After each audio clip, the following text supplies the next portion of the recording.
Hello everybody, and welcome back to the Prince of Persia 2008 walkthrough. This time we are heading to our first fertile ground, and we are going to heal it. That's been decided. Doesn't that mean it's him creating them? It wasn't Ahriman. This is Ormaz's power. It is the temple protecting itself. Well, I'm in it now, aren't I? Whilst we are on our way there, I should probably discuss the voice actors for the Prince and Elika. So, the Prince here is voiced by Nolan North, who you should certainly recognise from a variety of other things. Particularly Nathan Drake in Uncharted, Desmond Miles in the Assassin's Creed series, the Penguin in the Batman Arkham games, the Corrupt Cores and the Defective Turrets in Portal 2, and also the current voice of Deadpool in pretty much all Marvel video game things. Nolan North's been about a lot, and if you've never heard his voice before, you probably have, and you just haven't realised it. Elika is voiced by Kari Walgren, who has also been in quite a lot of things.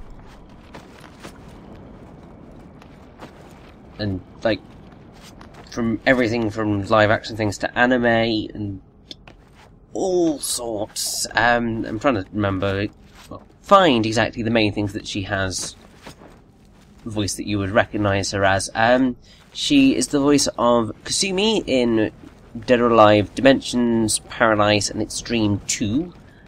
She's the voice for Lady in Devil May Cry's 3 and 4. She is the voice of Princess Ash in Final Fantasy XII. Dark Lord Gowl and Phosphora in Kid Icarus Uprising. Courtney Collins in Metal Gear Rising. Setsuka in Soul Calibur 3, although she was uncredited in that. She is Rain Sage in Tales of Symphonia. Yes! And she's also Wonder Green in The Wonderful 101. And in addition to that, she is Elena Ivanova in Vanquish. So, yeah, Kari Walgren has done quite a lot of Platinum Games games. And anybody who knows me knows how much I love that.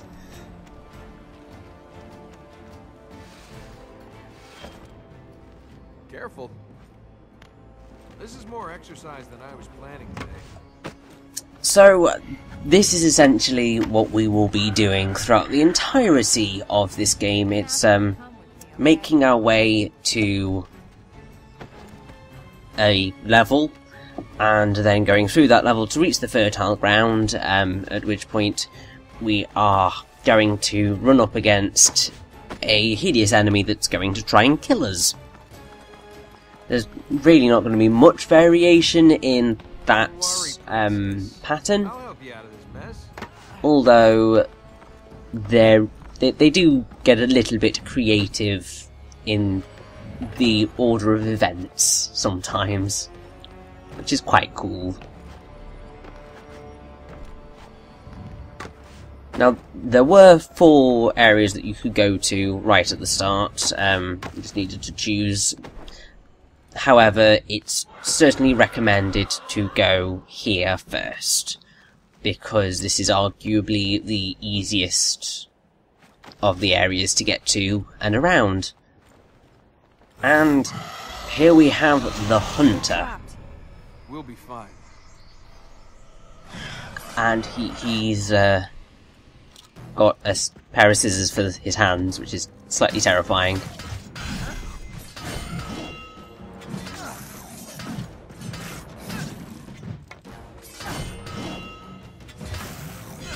Now, you're going to want to try and deflect things as much as possible, because it gives you a chance to attack, and once you get into an attack, that can then lead into an amazing combo. There are quite a number of different combos throughout the game. I think the longest you can get is 14 hits, You will see me try and get that throughout the course of this game, but the likelihood of success is small, let's put it that way. I've played through this game 3 times now, and yeah. And speaking of that, I should say, well, having said that I've played through it 3 times, I might as well kind of detail why I've played through it that many times now. So I got this game pre-owned a long while ago. Beat it, getting all of the light seeds, was very proud of myself. Then I got Xbox Live and accidentally wiped out all of my save data. So then I came to play it again, and I was going to record it, got part way through, had to scrap all the footage because it was very poor quality, and then just finished the rest of the game to have the save file, and then I decided to do it now for this. And so 3 times. It's obviously not that bad a game if I've come back to it this many times, although saying that, there are a number of people who have gone back to games like Sonic 06 more times than I would care to imagine. And yes, we've just had a wonderful healing of the area, which is mainly where I suspect the Okami influence came in. How did you... Hey. I'm alright. It's nothing. It looks like it. The fertile ground is pure now. It will stop Ahriman using its energy. So he's trapped. No. We must heal the other fertile grounds.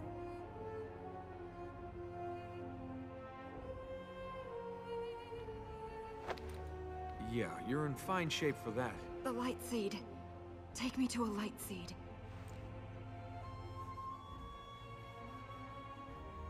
And now we are going to get into what is essentially the second half of what these levels have in them.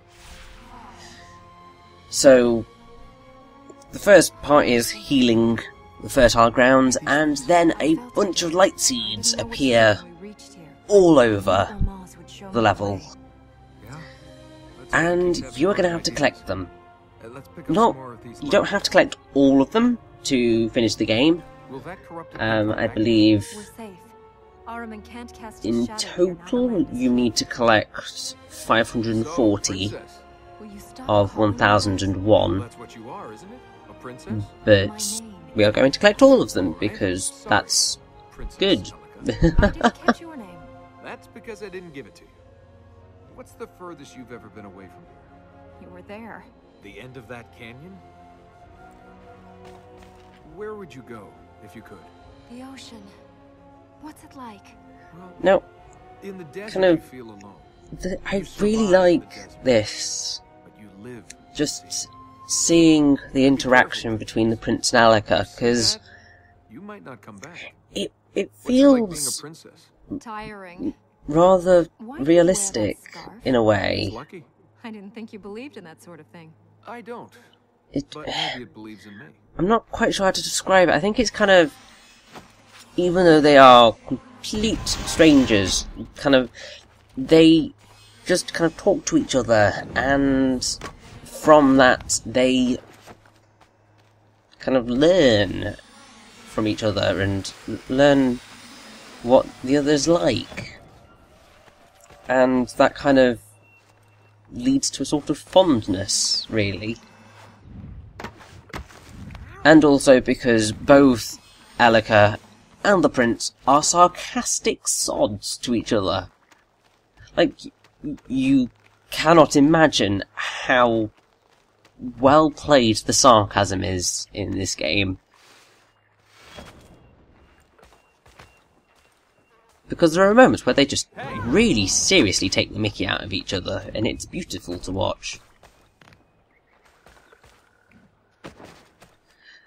So, how I am doing this walkthrough is that we are going to complete a level, and then we are immediately going to go and find all of its light seeds that we can access immediately.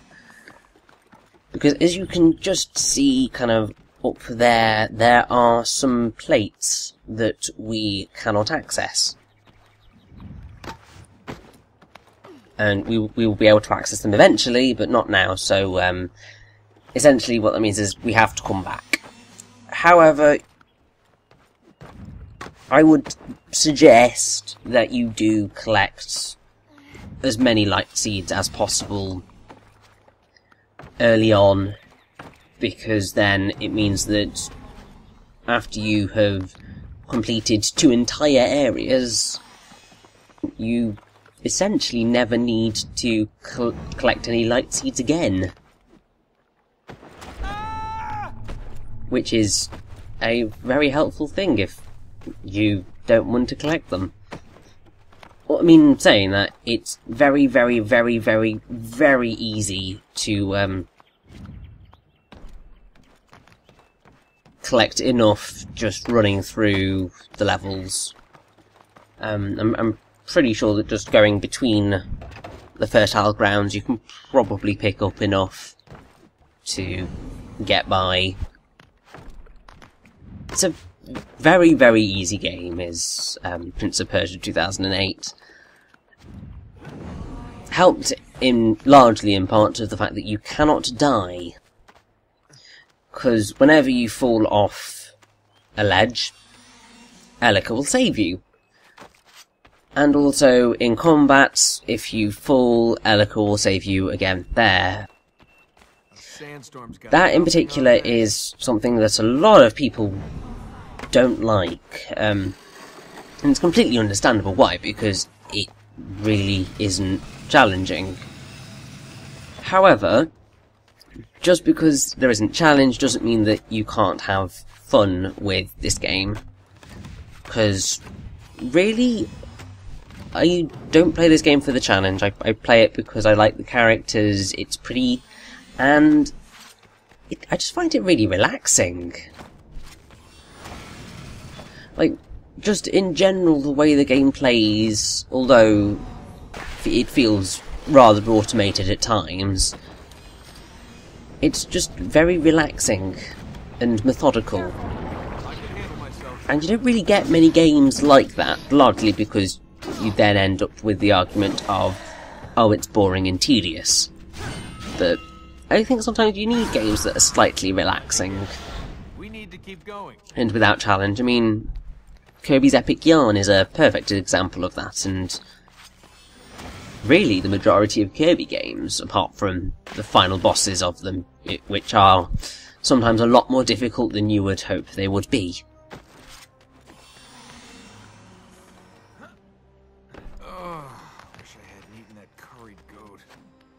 Now, although it's quite easily possible to get a lot of unique dialogue between the Prince and Elika, you will get repeats after a while.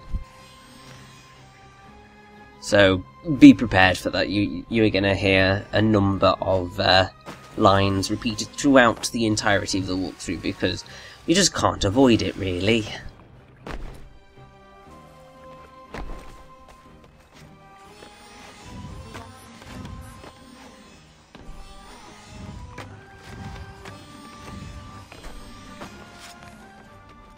So another thing that I'll probably talk about is some apparent influence on the Prince's design here, because it's not his normal design, which was seen in all of the other games.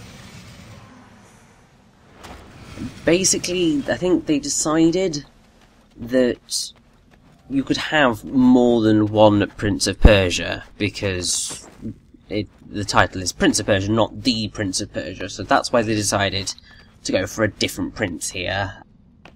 But also his design and character was based quite heavily on Sinbad from the Arabian Nights, Han Solo from Star Wars, and Aragorn from The Lord of the Rings.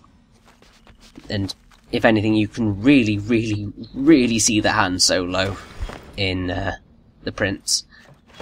And also the Nathan Drake. You can really see the Nathan Drake in the Prince.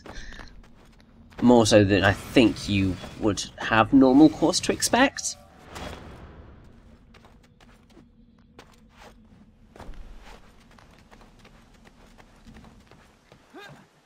Now, in most instances, I don't think there are light seeds this far back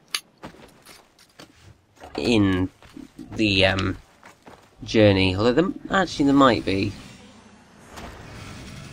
But yeah.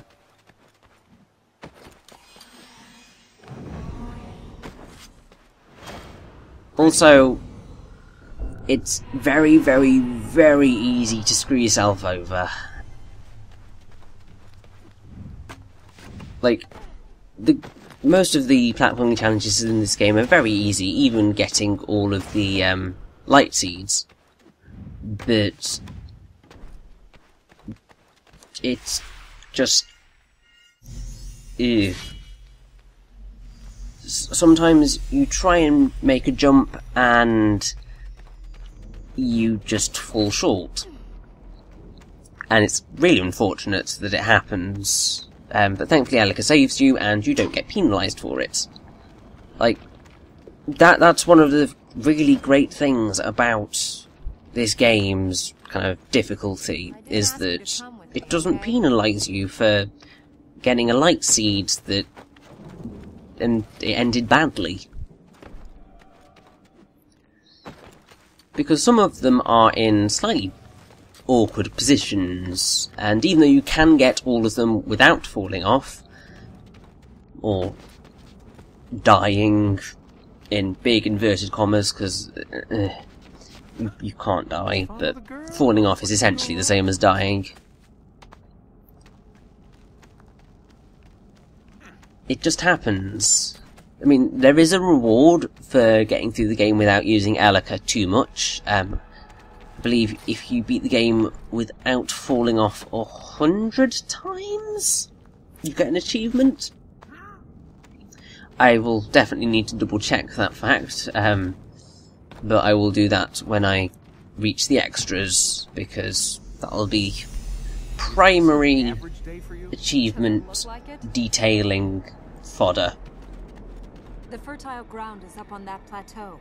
We can use the vines to get up there, then make our way across. Make our way across to what? Let's find out. What are all these pipes? When Ahriman took the city from the Ura, the alchemist... So, the next corrupted we are going to head up against is the Alchemist, and yeah, this guy is slightly scary. He shapes it, makes it become what he wishes. There was a potter I knew like that. No, whilst the hunter doesn't speak, the likes of the alchemist do. They were for like, science. He speaks a lot. Not as much as one of the other corrupted that we are going to have to face, but yeah. I'm glad you did read a book once, Prince, because books are very important. I am forwarding my cause of English literature to everybody. If you get a chance, read a book.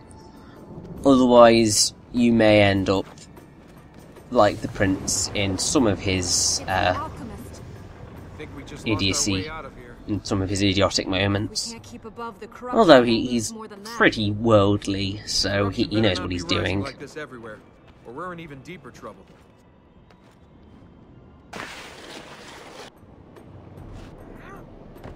Now at this point I probably should have turned off the tutorial thing, because it pauses just before you're meant to pull off the move, and that can really, really, really throw you off. Thankfully they don't do it that often, but they do tend to do it after you get hit a lot. Kind of like you're injured, block, so you don't get hurt anymore.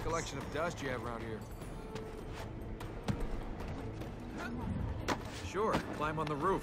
It's not like gravity ever killed anyone. So yes, you can climb on the roof, which is a pretty impressive feat for anybody, really. I mean, seriously. He's climbing on the ceiling. Now.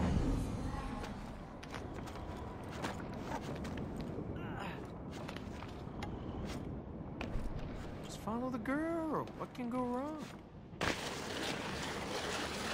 And here we go. We've reached the second fertile ground. To reach him, to stop him. Hey, And step away from there. oh, There here he is. Here we go.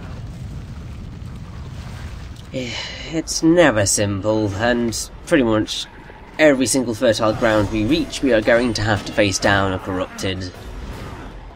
They get much more difficult as you go along, although saying they get difficult, it's more they start to use the power of the quick time event a lot more frequently, meaning that you don't get that much time to actually physically attack them. The alchemist here, when I'm going to do his collection of fertile grounds, is not going to be the worst offender for that, but he's going to be pretty bad.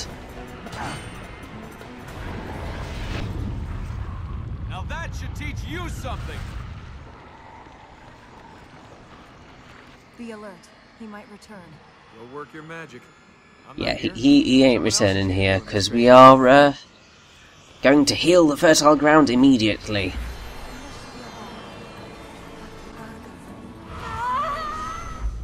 So, as we heal this area, in the next part we are going to collect the rest of the light seeds that have appeared, and hopefully we will have by then gotten enough light seeds to go over the 60 light seed counter that has been appearing in the top left hand side of our screen, and find out what's all about that, and what happens when we reach the big 60.